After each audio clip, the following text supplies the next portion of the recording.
Namaste Soul Tribe, my name is William and I am a spiritual advisor and ascension guide. I'm also a psychic intuitive, and today I had an experience that led me to want to share one of the beneficial aspects of being a psychic intuitive. I know that most of us are going through a lot of things right now, and a lot of us are having gifts coming online that we have only read about in comic books. And they can be scary at times because we can kind of fall into the old traps of understanding that this is now the new, and new can be scary sometimes, but I promise you it's all in good. It's all in good. It's all for our best and highest good for us and as individuals and for the collective. So I wanted to share with you guys that this morning my stepfather said something to me that really resonated and is going to be one of those trophies that I'll be able to put in my rooms. He said to me, "It's almost as if I have my son back." Now, this is a great saying for anyone to hear, but the things that most of us don't understand, including myself, is that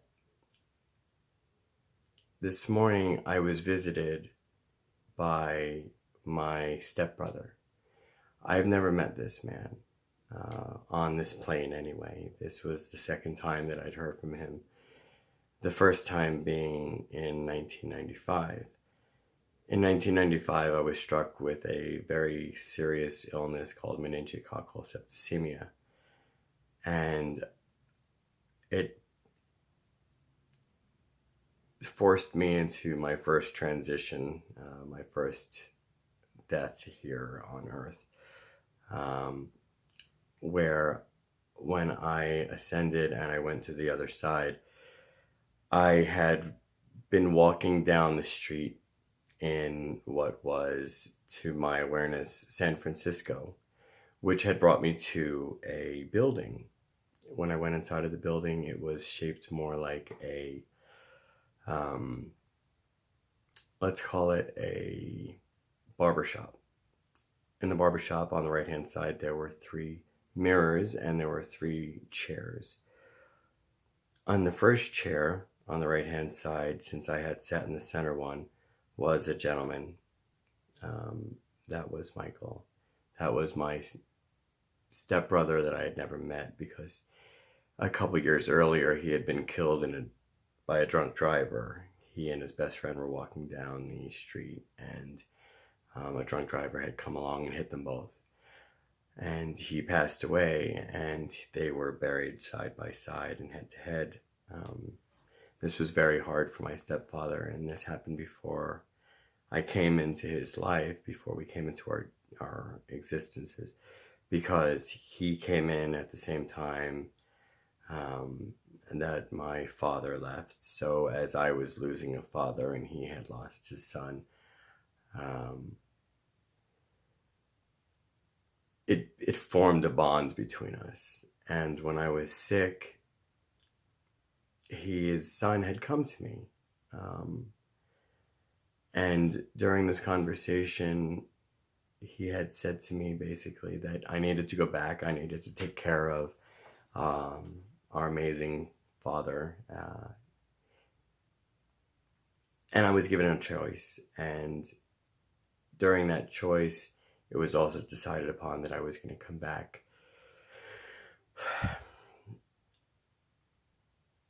My stepfather, isn't aware of my gifts.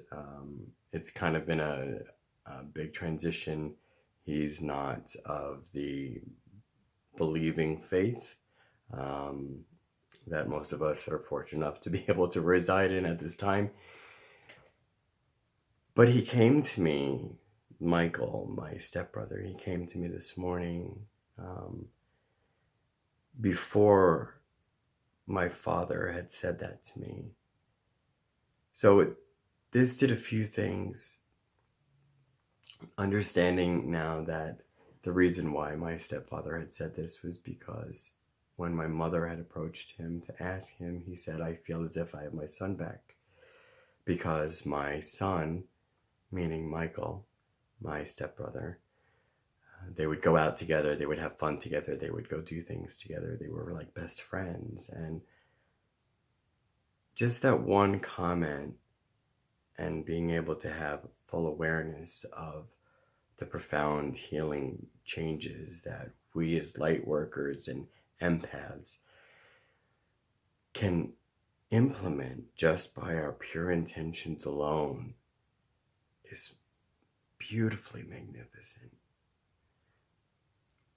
And I hope that this story can reach somebody today that may be having a difficult time because they think that they're going crazy, or they think that they're hearing voices, or they think that somebody else is trying to get through. The only person that's trying to get through is our higher selves, because we deserve it. We're there. We have completely stepped off of the wheel of karma and into a state of grace. And I hope this message finds you all in well and good. And I love you. Namaste. And have a beautiful day.